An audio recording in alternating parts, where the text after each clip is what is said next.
គម្រោងសាងសង់លូជ្រុងមួយកន្លែងក្នុងឃុំជប់តាត្រាវស្រុកអង្គរធំបានប្រកាសបញ្ចប់ការដេញថ្លៃដោយជោគជ័យនៅថ្ងៃទី29ខែកក្កដាឆ្នាំ2026គណៈកម្មាធិការលទ្ធកម្មឃុំជប់តាត្រាវស្រុកអង្គរធំខេត្តសៀមរាបបានប្រកាសបញ្ចប់ការដេញថ្លៃដោយជោគជ័យនៅគម្រោងសាងសង់លូជ្រុងទល់មួយកន្លែងដោយការដេញថ្លៃនេះមានការចូលរួមពីមន្ត្រីបច្ចេកទេសខេត្តអាជ្ញាធរស្រុកគណៈកម្មាធិការលទ្ធកម្មឃុំក្រុមហ៊ុនម៉ាកានិងអ្នកសារព័ត៌មានលោកឆេងឆុងប្រធានគណៈកម្មាធិការលទ្ធកម្មឃុំបានឲ្យដឹងថាឆ្នាំ2026នេះឃុំបានដាក់ដេញថ្លៃនៅគម្រោងសាងសង់លូជ្រុងទល់មួយកន្លែងប្រវែង7ម៉ែត្រស្ថិតក្នុងភូមិជប់និងភូមិប្រាសាទក្នុងតម្លៃប៉ាន់ស្មាន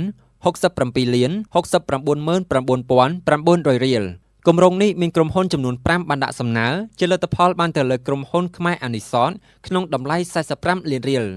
ក្រោយបញ្ចប់ការដេញថ្លៃក្រុមហ៊ុនដែលទទួលបានសិទ្ធិម៉ាកាចំពោះគម្រោងសាងសង់លូជ្រុងទល់មួយកន្លែងខាងលើបានធ្វើការបដិញ្ញាចិត្តដោយសន្យានឹងធ្វើឲ្យបានទាន់ពេលវេលាត្រឹមត្រូវស្របតាមគំនូរប្លង់បច្ចេកទេសទៅតាមលក្ខខណ្ឌដែលមានចែងក្នុងកិច្ចសន្យា